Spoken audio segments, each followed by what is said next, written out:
Okay, we're gonna do just like we did yesterday, and you need to make sure that you write down everything that I write down in blue, and you listen very closely to the video so that you understand how I got the answer that I got. Number 1 says, Franco listed these attributes of a shape, exactly one pair of parallel sides, no right angles. Okay, so which type of shape can have both of these attributes? All right, so we have a hexagon, a parallelogram, a trapezoid, and a rhombus. Okay, so exactly one pair of parallel lines. Well, a rhombus, sorry, I feel like it's blurry. A rhombus has 2 sets of parallel lines, so we know it's not going to be that. Parallelogram, 2 sets of parallel lines, not going to be that. A hexagon, it's a 6-sided shape. This is parallel to this, but then this is parallel to this, and this is parallel to this. So it has several parallel lines, and this shape can only have one pair of parallel lines. So let's look at a trapezoid. A trapezoid only has one set of parallel lines, and it doesn't have any right angles. So our answer is going to be C. Number 2, a set of figures is shown. Which figure has at least one acute angle, right angle, and obtuse angle? So if we look at T, we can see some acute angles and some obtuse angles, but I don't see any right angles. W has obtuse and acute. I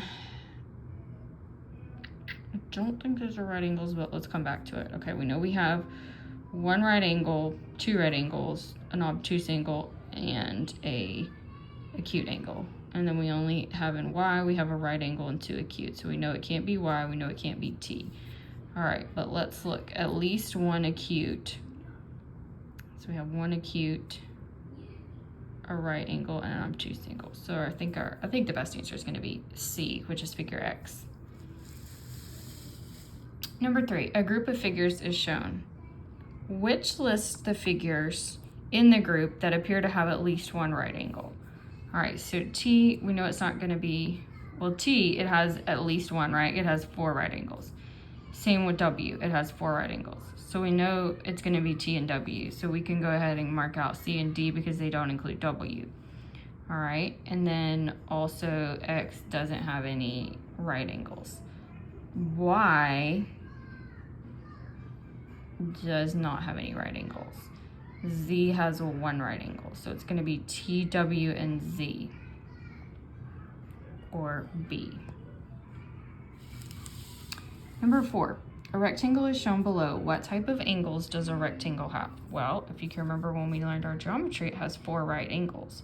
Okay, so you can see 1, 2, 3, 4.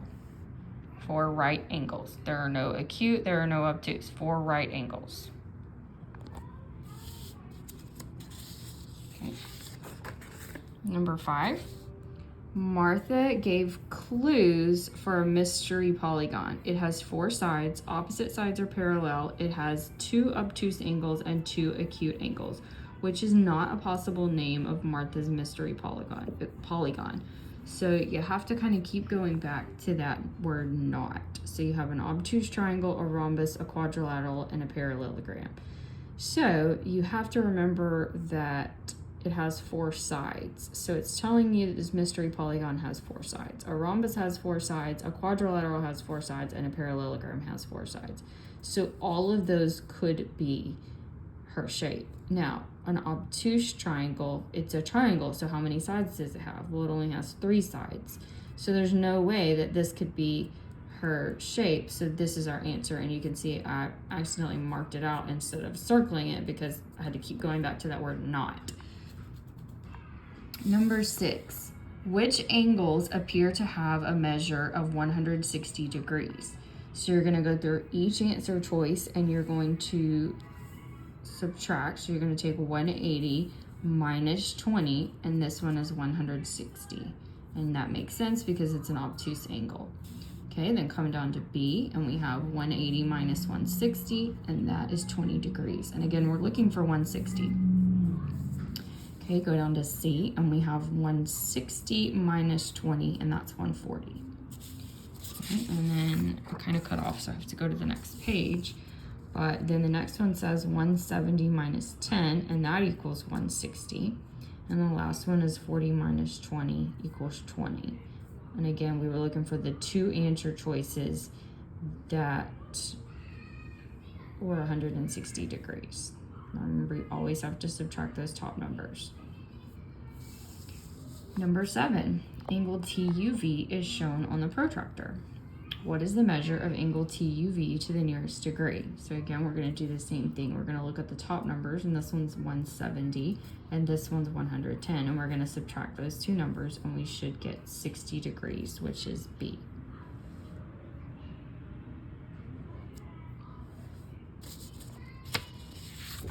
Okay, number 8. It says angle MLN has a measure of 41 degrees. So MLN is 41 degrees.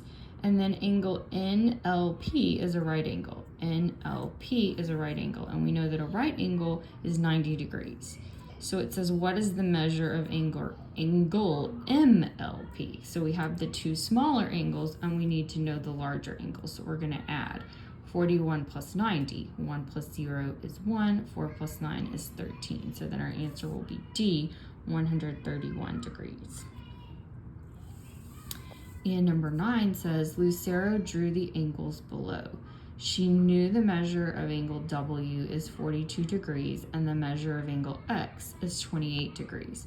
What is the measure of angle Y? Okay, so we have X at 42, and we have, X at 28 and W at 42. And then we know the whole angle is 90. So the first thing we're gonna do is we're gonna add 42 plus 28. 2 plus 8 is 10, carry my 1. 1 plus 4 is 5, 5 plus 2 is 7. So these two total 70.